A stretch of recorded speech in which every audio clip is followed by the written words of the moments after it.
আজকে একটি গুরুত্বপূর্ণ হাজিরাতের আমল নিয়ে উপস্থিত হয়ে গেলাম আপনাদের মাঝে। অবশ্যই আজকের এই হাজিরাতের আমলটি যদি করতে পারেন, আপনি হতে পারেন একজন সাকসেসফুল কবিরাজ বা মুদাব্বির।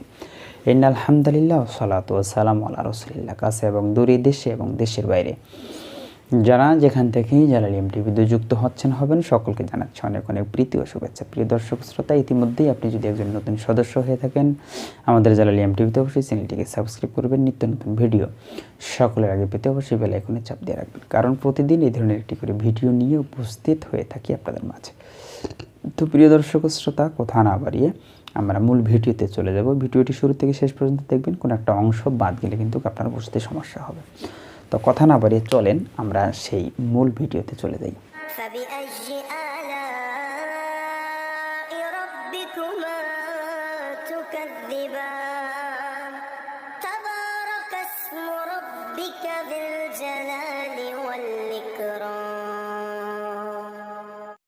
দর্শক ও শ্রোতা, আজকে একটি গুরুত্বপূর্ণ যে হাজিরাটি আপনারা দেখতেছেন, এই হাজিরাটা কিন্তু হামজাত হাজিরা।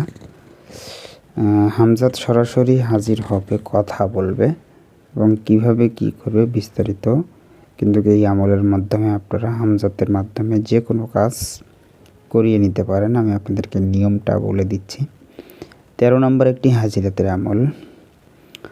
এই আমলটি কিভাবে করবেন এবং কিভাবে হাসিল হবে বিস্তারিত আমি বলতেছি। শুরুতেই যে এসএম যে এবারটি মাধ্যমে আপনি হাজিরটি করবেন, আমি সেটা বলতেছি। দেখেন, লা ইলাহা জের কর, ইল্লাল্লাহ জবর কর, মোহাম্মদ রসুল্লাহ মেরি মদত কর, মেরা হামজাত হাজির কর। এটি হচ্ছে এবারত, ঠিক আছে।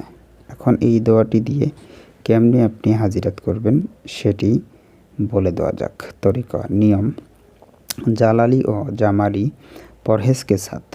জালালি এবং জামালি পরহেজ করতে হবে। জালালি এবং জামালি কি, যে আমল করে অবশ্যই সে জানে, এবং জালালি এবং জামালি কি সেই বিষয়ে আমার চ্যানেলে ভিডিও আছে, আপনারা দেখতে পারেন। তারপর বলতেছে ওয়াক্ত মুকাররর পর, মানে নির্দিষ্ট সময় আপনাকে আমলটা করতে হবে।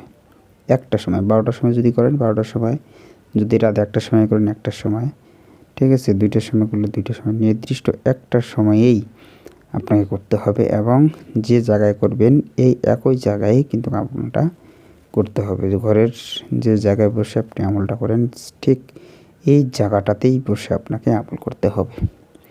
আপনাকে 330 বার, ঠিক আছে, যে আমি এবারটি বললাম এটা 330 বার করতে হবে এবং এই আমলটি হলো টোটালি আপনার 11 দিনের আমল, ঠিক আছে। এবং এই 11 দিন লাগাতারভাবে করতে হবে। 11 দিন লাগাতারভাবে করতে হবে, কোনো একটা দিন বাদ দিলে কিন্তু হবে না। প্রিয় দর্শক শ্রোতা, এবং আবার আপনি মানে আপনার পিছনের দিকে চেরাগ জ্বালাকার, মানে বাতি জ্বালাবেন। চেরাগ জ্বালাকর ছায়ে পর নজর জমা কর পরহি। পিছনে যদি বাতি জ্বালান তাহলে কিন্তু আপনার ছায়াটা সামনে আসবে এবং সেই ছায়াটার দিকে দৃষ্টি জমিয়ে এই আমলটি করতে হবে ইনশাআল্লাহ তাআলা। 11 দিনের দিন হামজাত হাজির হোকর, হামজাদ হাজির হয়ে তাবেদারি আর এতাআত করেগা। হামজাদ হাজির হয়ে আপনার তাবেদারি করবে এবং আপনার অনুগত্য হবে।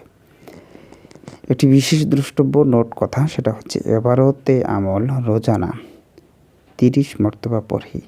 যে এই এবারটা আমি বললাম সেটা হচ্ছে লা ইলাহা জের কর, ইল্লাল্লাহ জবর কর, মোহাম্মদ রসুল্লাহ মেরি মদত কর, মেরা হামজাদ হাজির কর।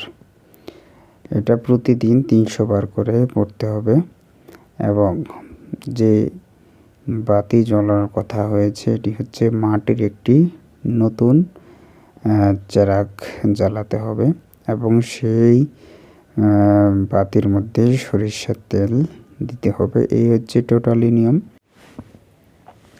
ভিডিওগুলি ভালো লেগে থাকলে অবশ্যই আমাদের জালালিয়াম টিভির সাথে থাকবেন। যারা যেখানে থাকেন সুস্থ থাকেন, সুন্দর থাকেন। আসসালামু আলাইকুম ওয়া রাহমাতুল্লাহি ওয়া বারাকাতুহু।